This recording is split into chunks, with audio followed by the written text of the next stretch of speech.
Now for your forewarned weather with Chief Meteorologist Alana Brophy. Hey, it's kind of pretty, kind of eerie out there in this area, in the Salt Lake area, with that fog you showed us. Yeah, I just feel like it's a little bit of pea soup up there in Cache Valley, and I want to like sound the foghorn. I never get to do. I want to be like, boo.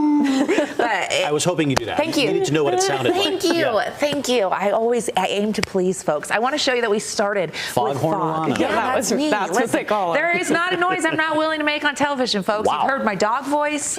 You've heard me get excited. I mean, listen, that's just how I roll. It's me. Take it or leave it. You're looking at West Valley, and this is when dense fog this morning really took over the camera. Visibility was impacted. Took a minute for that to lift, and then we saw the inversion layer, but clear conditions. Tonight, it is back. This is a live view from the West Valley camera, so we have patchy, dense fog that has developed in portions of Salt Lake County and then up towards Cache Valley. Now, I just showed you on the map where we were seeing it, but this tells the story. This is what we could face for portions of the morning commute. We're going to keep our eye on it. Our futurecast visibility shows that this fog was over the lake. It kind of slid over to the Wasatch Front, but you see how we head into the afternoon and it clears. But for mid-morning, places like Cache Valley and the western end of the valley, you could run into it. So just be forewarned. We had a freezing fog advisory for Logan this morning. We'll see if anything gets issued as we head into the overnight. Ensign Peak, this is eerie. You see the top of the city, like right there as those low clouds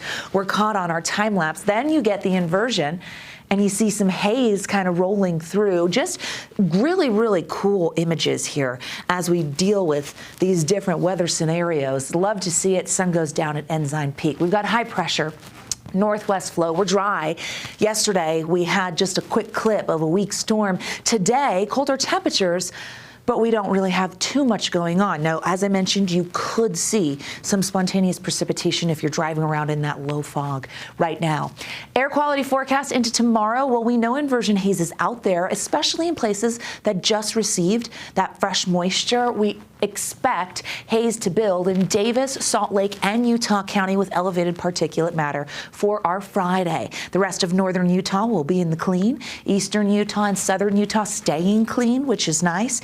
Tonight, we know Grand County and the Wasatch Front areas along the Wasatch Front holding on to that haze. Some alto cumulus clouds caught by Meg Roberts. Meg, thanks for sharing those. And then, yeah, our Black Desert time lapse in southern Utah where there's a lot of sunshine. Temperatures made it to 60 degrees in St. George. Now, that's 5 degrees above average, but every degree counts when you're talking January here. 60 for that high. We saw 40s along the I-15 corridor. It was 40 degrees in Salt Lake City today. That is average. Our northwest flow and that weak front cooled us. It was chilly today, and we felt it. We see those numbers in the 40s, 20s, 30s.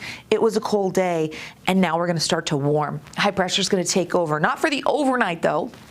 Partly cloudy skies with freezing temperatures by about 2 a.m. Less than after midnight, we'll get cold and stay that way. The drought monitor came out today. We've got high pressure, and that high pressure really keeps us dry and acts as a storm block. Now, our drought percents have not changed since last week, meaning that 42% of Utah is facing severe drought. This is tough because these are our cold months, our wet months, but not the case this January. And as we head towards the end of the month, we could see a tricky situation with our snowpack. This is snow water equivalent. I've been showing it to you. We're currently sitting at 5.1 inches if we melted our snowpack into a liquid. Average is 8.7, but here's what's a little alarming. The lowest snowpack has ever been by January 31st is 5.2 inches, and we don't have storms in sight. So basically, we could set a new record for the end of January when it comes to our snow water equivalent. Record low, and we don't love that. Here's why. High pressure is going to keep us dry. You watch as storms go around us. Millions of Americans will see another winter blast this weekend.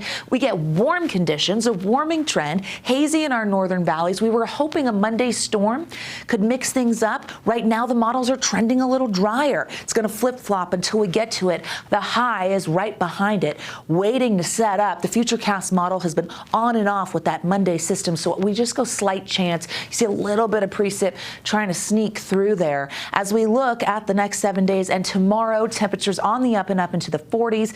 We'll see partly cloudy skies, 40s and 50s on the eastern side of the state. Another day in the 60s in St. George. How about mid 60s? How about upper 60s? Could we see the first 70-degree of the year on Sunday? It's possible. Dry for the next 7 days along the Wasatch Front as well.